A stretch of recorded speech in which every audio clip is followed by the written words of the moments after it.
development in public financial reporting and broader development in governance. How the World Bank, how we addressing the challenges and how do we support our partner countries. The bank itself is changing and is trying to be more effective and efficient. So within the bank we have 750 people who work on the governance agenda, connecting from more than 100 countries. So we have a lot of field-based stuff to address also the challenges which was raised with the window dressing and understanding what are the client demands. And most importantly, connecting our knowledge. So we have better equipped and the knowledge is flowing globally to address our partner countries' challenges. What are the governance trends? What are the governance trends and from the key public financial management indicators perspective?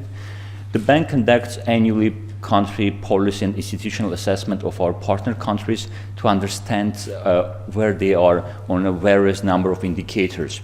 If you look from the quality of budget and financial management perspective, and the red line is Europe and Central Asia region, it is doing quite well with the progressing over years.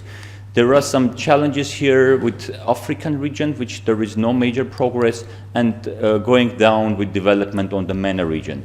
So these are the trend on these particular indicators set on budget and financial management. On efficiency of revenue mobilization, Europe and Central Asia, the red line is we're doing quite well as a region. The challenge which we can see still, this is MENA.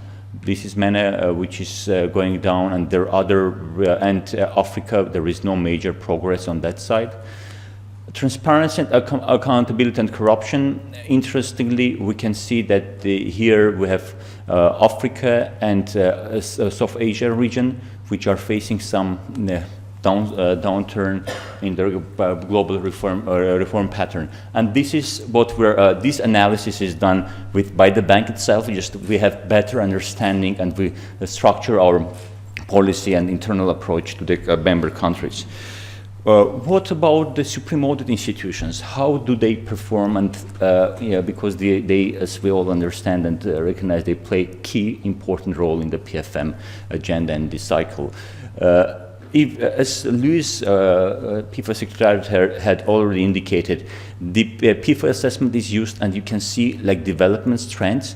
These are the number of countries. D is the weakest, and A is the strongest. So we can see that there is a change with D. So number of countries with weakest supreme audit institutions is going down, and they are moving towards C. And the number of countries which have quite strong supreme audit institutions are growing. And another element which we also observed here is still most of the developing countries, they have C, their supreme audit institution is rated as C or below. So there is still a lot of work needs to be done in the area of supreme audit institutions strengthening, particularly in developing countries. And here, as PIFA, the PIFA sub-dimensions we used, there were scope and nature of audit performed, which was the countries are facing some challenges with that side. On timing of reports, majority of the countries, they are quite good regarding the timing, and the elements of evidence of follow-up of audit recommendations. This is also a weaker element in that dimension of supreme audit institutions. Internal audit, it was mentioned that the internal audit of the public sector is playing and becoming to play an important role. Like about only 8-10 years ago, there were only few countries which had public sector internal audit.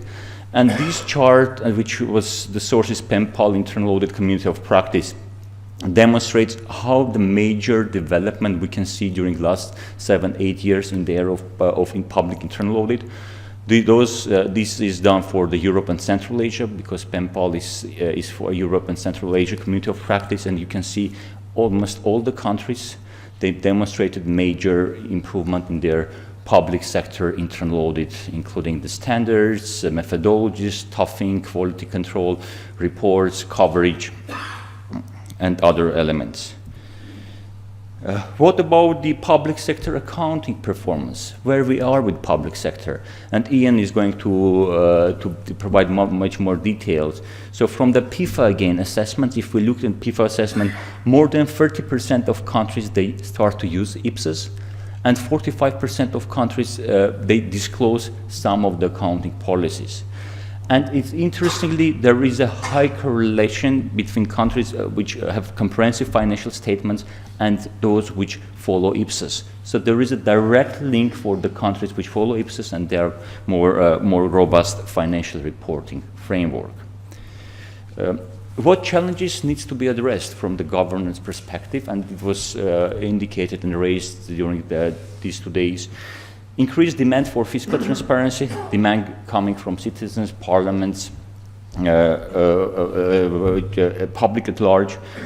Opaque reporting of fiscal deficit and sovereign debt. Many countries still face challenge, how much debt do we have? Do we have an accurate number of the debt? And we're not talking only about developing countries. And this is also the challenge which many countries face. Under-resourced government institutions, and this is now more and more challenging these days. Low capacity of accountants and auditors in many countries in public sector. So another challenge is raising awareness among parliamentarians and civil society organizations.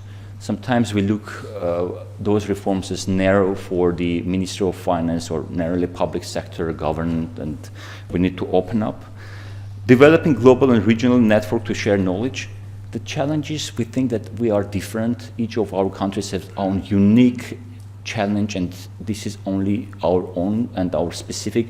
But when you look from the broader perspective, there are so many similarities, and the challenges are quite similar. And sharing and networking regionally or globally, this helps to save a lot of time and efforts. Sustainable professional education and training programs, which sometimes underestimate the role of the training and the education. Education of the public sector professionals, including accountants, and looking into the university, the supply of cadre, and building IT systems to support reform agenda. So what is the IT system, FFMIS, or on the entity level? Just a few lessons from the public sector accounting reforms. What were the specific reasons for failure? There are a number of, I try to put a few here, which are, I think, is more critical. It's unconnected budgeting, accounting, and statistical reporting reforms. Ministers of finance, governments, they think that financial reporting can be standalone. We don't need to care about the statistical and budgeting or management reporting. We can do our reform on its own. There are no links, no connections, and as a result, when heavy investments are made, resources, time spent, then they realize that the reform went in the wrong direction. They need to step back and they need to reconcile. Unrealistic objectives. You can see the countries which resource-constrained environment, in the resource-constrained environment, they put a strategy to implement full IPSAS within 3, 5, or 7 years without resources, without understanding. Even they go further, they adopt, they put it in the law, they follow IPSAS, the regulations, but then there is a major disconnect between the reality, the practice, and the legislation strategy, and then they realize after a few years of investing a lot of resources that that is an unachievable objective in that time frame. No clear strategy, sequencing, and costing. Many countries try to reform without proper costing, without proper sequencing, understanding the links between different types of reforms. For example, Supreme Audit Institution, internal control environment. It's about same education. It's about financial management information system. Functional departments leading the reforms. It's sometimes considered to be in case, for example, of public sector accounting, that this should be done by accounting methodology, the Ministry of Finance, who need to lead the reform without political support, while these reforms, they impact the whole of public sector, and there is a need for strong political commitment.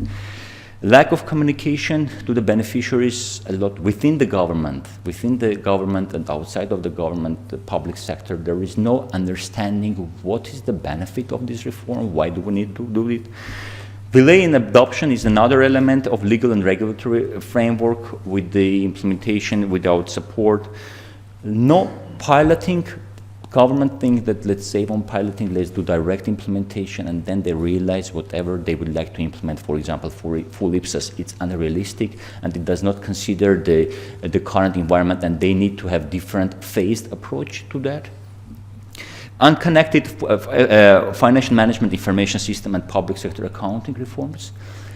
We think that we need to care only about the methodology, standards, and software that is technical, but those are closely connected, and the public sector accounting, they need to be at least in parallel, not a step ahead of the financial management information system reforms. Inadequate IT system on an entity level. We're only talking, sometimes concentrate too much on the Ministry of Finance, on the central government, without looking what is the actual systems running at the entity level. And the lack of cadre. So many countries try to just put an objective implementing the system without clear understanding whether the capacity, staffing capacity is there. Are they capable to implement whatever we put the objective and the system we have designed and trying to roll it out? So the support for PFM reforms in Europe and Central Asia perspective, the World Bank is approaching, as I indicated, a broader scale. So we are involved in diagnostics and publications. We have our specific tool for the public sector accounting gap assessment, or IPSAS gap assessment, when we do not only assess the standards gap, the difference of the local standards with legislation or local gap with the IPSAS, but we go further. We compare actual accounting practices, plus we also do the gap assessment of the environment, looking into the IT system, into the staffing, into the university programs, and so it's all, we'll look much broader what is the environment, readiness of the environment for the public sector accounting IPSAS rollout. Then we have also here we have knowledge activities, it's conferences, workshops, communities of practice, like we have Treasury Community of Practice in Europe and Central Asia, where we also discuss public sector accounting reforms. In-country support advice tailored to the country level, and partnership with organizations including Eurostat, its IPSAS board, IFAC, and others. One of our recent, this is last slide, one of our recent initiatives was also on the World Bank side to put our initiatives together in the area of public sector accounting reform and institutional strengthening program, as we call it, Paris program. The objective is to increase competencies of stakeholders and raise awareness of the importance of good quality public sector accounting. Here we tackle a few elements, including we're planning, and this is work in progress, we are establishing a community of practice on public sector accounting to share knowledge in the Europe and Central Asia region between countries on the benefits, on the challenges of the lessons, how we can address those.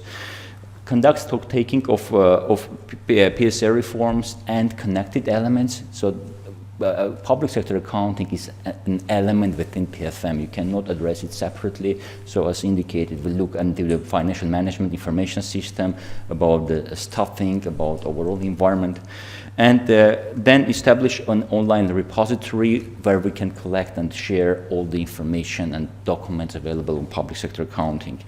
The other elements is gap analysis and assessment, as I indicated with the roadmap, and help the countries develop legislation, regulation, as well as chart of accounts, integrated unified chart of accounts.